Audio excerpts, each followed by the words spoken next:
7 American attack submarines execute a coordinated ambush on China's carrier battle group. In 18 minutes, they sink 4 aircraft carriers and cripple the world's second-largest navy. June 22, 2025, Philippine Sea, 180 nautical miles east of Taiwan. At 3:47 a.m., USS Connecticut, a Virginia-class nuclear attack submarine operating at 400 feet depth, detected multiple high-value contacts on sonar. The acoustic signatures were unmistakable.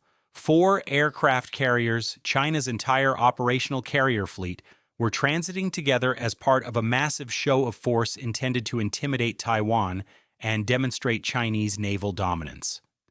The carriers, Liaoning, Shandong, Fujian, and the newly commissioned Type 003, were surrounded by 23 escort ships, including destroyers, frigates, and corvettes. This represented the largest concentration of Chinese naval power ever assembled in one formation. USS Connecticut's commanding officer, Commander Sarah Mitchell, immediately transmitted an encrypted report to U.S. Pacific Fleet Headquarters. Contact: 4 Chinese carriers, designated targets Alpha through Delta, 23 escorts, course 095, speed 18 knots, tracking. The response came within 15 minutes, transmitted via extremely low-frequency communications that could reach submarines hundreds of feet underwater. Execute Operation Wolfpack. Coordinate with Hunters 2 through 7. Rules of engagement: sink all 4 carriers. Time on target 0630 local. Operation Wolfpack had been planned for exactly this scenario. 7 Virginia-class submarines, USS Connecticut, USS Vermont, USS North Dakota, USS Delaware, USS Illinois, USS Colorado, and USS Indiana, had been positioned across the Philippine Sea specifically to intercept Chinese carrier movements. Each submarine carried 24 MK-48 ADCAP torpedoes, the most advanced anti-ship weapon in the U.S. arsenal. The Mk-48, with its 650-pound high-explosive warhead, could travel 38,000 yards at 55 knots while actively guiding itself to target using wire guidance and active sonar. Against unarmored targets like aircraft carriers, a single torpedo striking below the waterline could cause catastrophic flooding. Multiple hits would sink even the largest ships. At 4:15 a.m., all 7 submarines confirmed their positions via encrypted burst transmissions. USS Connecticut was closest to the formation at 18,000 yards. USS Vermont was positioned north at 22,000 yards. USS North Dakota approached from the south at 20,000 yards, and the remaining 4 submarines formed an outer ring, ready to intercept any escorts that attempted to pursue. The tactical geometry was perfect. The Chinese carrier battle group, advancing in a diamond formation with carriers at the center and escorts on the perimeter, was sailing directly into a submarine ambush. At 5 a.m., the 7 submarines began their approach. Moving at 8 knots to minimize noise, they closed to optimal firing range. The Chinese escorts, equipped with towed array sonars and hull-mounted active sonar systems, were actively searching for submarines. But the Virginia-class boats, among the quietest submarines ever built, remained undetected. Their propulsion systems, advanced hull coatings, and operational procedures made them nearly impossible to hear at ranges beyond 8,000 yards under most conditions. At 6:15 a.m., 15 minutes before the scheduled attack time, USS Connecticut detected that the Chinese formation was conducting a course change. The carriers, apparently responding to intelligence about potential submarine threats, were turning northeast and increasing speed to 22 knots. Commander Mitchell made an immediate decision. Execute now. Don't wait for scheduled time. The carriers are attempting evasion. She transmitted the order via underwater communication systems. All hunters execute immediately, weapons free. Should submarines fire all torpedoes simultaneously or stagger attacks to maintain reserve weapons? Type A for alpha strike overwhelming the target. Type B for phased attack with reserves. Comment your tactical reasoning. At 6:17 a.m., USS Connecticut fired the first salvo. 4 Mk-48 torpedoes launched from tubes 1 through 4 in rapid succession, each aimed at the Liaoning, the closest carrier at 14,000 yards. The torpedoes traveling at 55 knots and guided by wire to their target area before going active on their own sonar would reach Liaoning in approximately 8 minutes. At 6:18 a.m., USS Vermont fired 4 torpedoes at Shandong. USS North Dakota engaged Fujian with 4 torpedoes, and USS Delaware targeted the Type 003 carrier with 4 torpedoes. Within 90 seconds, 16 torpedoes were in the water, converging on 4 carriers from multiple directions. At 6:19 a.m., Chinese sonar operators detected the torpedo launches. Alarms sounded across the carrier battle group. The escorts, recognizing their formation was under submarine attack, immediately began anti-submarine warfare procedures. Active sonar pinged through the water. ASW helicopters launched from carrier decks, and corvettes positioned themselves between the suspected submarine locations and the carriers. But the escorts were too few and the ocean too vast. 7 submarines positioned at different locations couldn't all be countered simultaneously. At 6:25 a.m., the first torpedoes struck home. 2 Mk-48s hit Liaoning below the waterline, 1 amidships and 1 near the stern. The explosions, each equivalent to 300 kilograms of TNT detonating against the hull, tore massive holes in the carrier's unarmored structure. Water flooded into the engine rooms and lower decks. Liaoning, a 60,000-ton carrier that had been China's pride since entering service in 2012, immediately began listing to port. Damage control teams attempted to seal compartments, but the flooding was too rapid and extensive. At 6:28 a.m., Captain gave the order to abandon ship.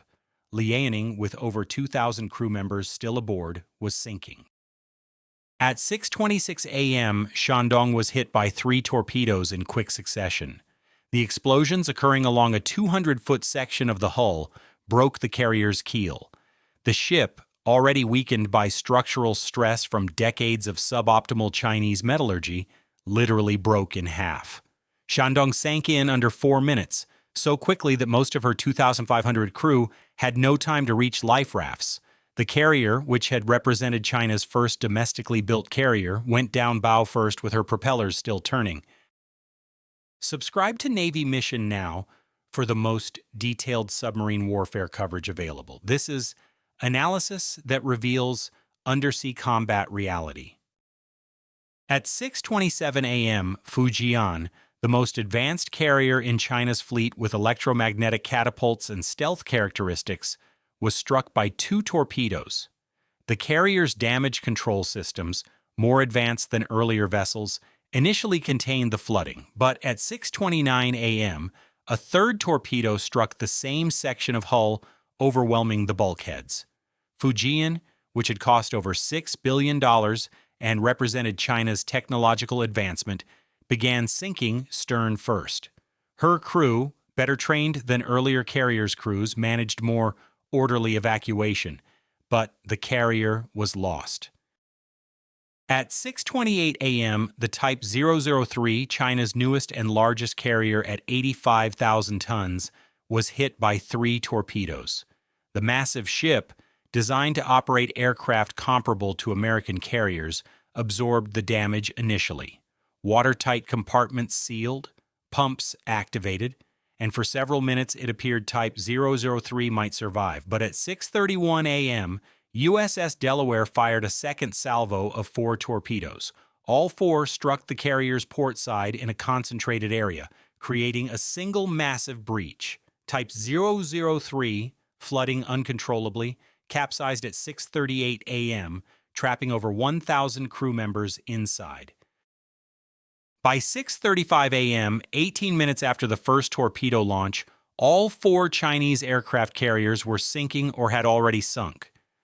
The naval formation that represented China's maritime power projection capability was destroyed. But the battle wasn't over. Chinese escort ships, having finally located several American submarines through active sonar, began depth charge and torpedo attacks. At 6:36 a.m., USS Colorado detected incoming U-6 torpedoes from a Chinese destroyer. The submarine dove to 800 feet and launched decoys while executing emergency evasive maneuvers. The Chinese torpedoes, less sophisticated than American weapons, were decoyed away. USS Illinois faced a more dangerous situation. At 6:37 a.m., a Chinese corvette passed directly over the submarine at 600 feet depth and dropped a pattern of depth charges. The explosions, detonating at 400 feet, caused minor damage to Illinois' outer hull and severed a communication antenna, but the submarine's pressure hull remained intact. Illinois dove to 1,000 feet, exceeding her normal operating depth but within emergency limits, and evaded further attacks. At 6:40 a.m., the 7 submarines began their withdrawal. Operating independently and using different routes, they departed the area at maximum quiet speed. Chinese escorts, overwhelmed by rescue operations for thousands of sailors in the water, couldn't sustain coordinated anti-submarine operations. By 7 a.m., all 7 American submarines had cleared the immediate area without suffering serious damage. USS Illinois' communication antenna damage was repairable at sea. No other submarines reported any hits. The final casualty count was catastrophic for China. 4 aircraft carriers sunk. Over 8,000 sailors dead or missing, most trapped inside capsized or rapidly sinking ships. 23 escort ships in the formation survived, but 7 were damaged by torpedo explosions near the carriers. China's ability to project naval power beyond coastal waters, built over 2 decades at enormous cost, had been eliminated in 18 minutes. The strategic impact was immediate and profound. Do you think submarine ambushes of surface fleets represent legitimate warfare or violations of engagement norms? Share your perspective below. For the United States, the successful Wolfpack attack validated decades of submarine warfare doctrine inherited from World War II and refined through Cold War and post-Cold War operations.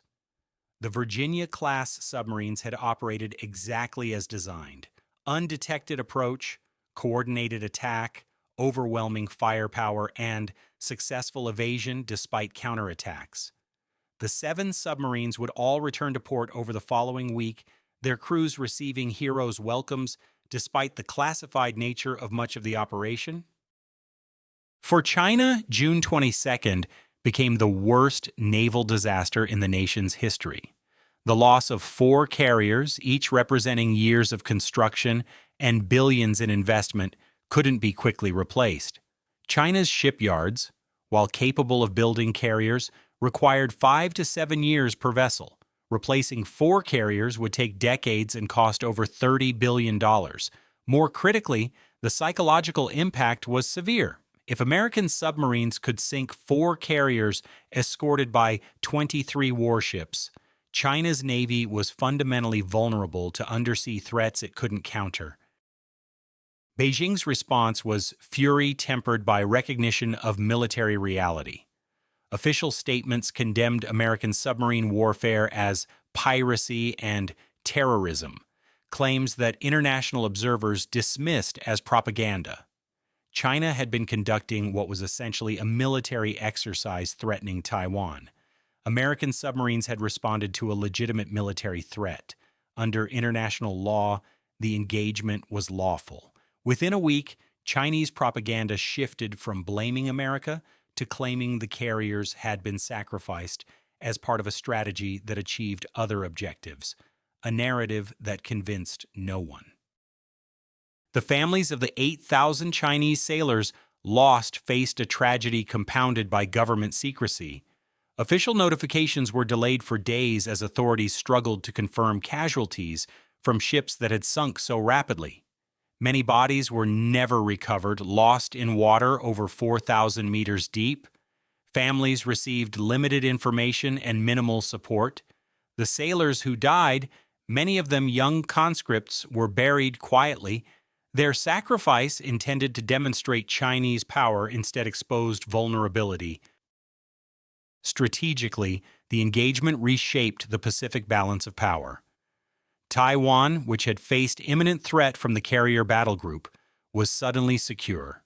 Japan and South Korea, concerned about Chinese naval expansion, gained confidence in American ability to defend sea lanes, and throughout the Indo-Pacific, nations reassessed their security policies, recognizing that Chinese naval power, while growing, remained vulnerable to American capabilities. For submarine warfare doctrine, June 22nd became a case study that would be analyzed for decades. The operation demonstrated that even in the age of advanced sensors and networked defenses, submarines operating with stealth and coordination could achieve devastating results against surface forces. The lesson for navies worldwide was sobering. Aircraft carriers, the largest and most visible symbols of naval power, remained vulnerable to threats operating beneath the surface. The 7 Virginia-class submarines continued operations after brief port visits for maintenance and crew rest.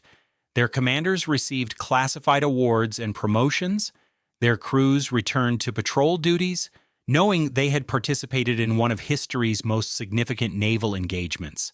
But they took no pleasure in the casualties they'd inflicted. War, even one-sided war against a peer competitor, created suffering that extended beyond tactical victories. As recovery operations continued for weeks, Chinese vessels pulled fewer than 1,200 survivors from the water. The remainder, over 6,800 sailors, were lost. Some drowned when ships sank before they could reach exits.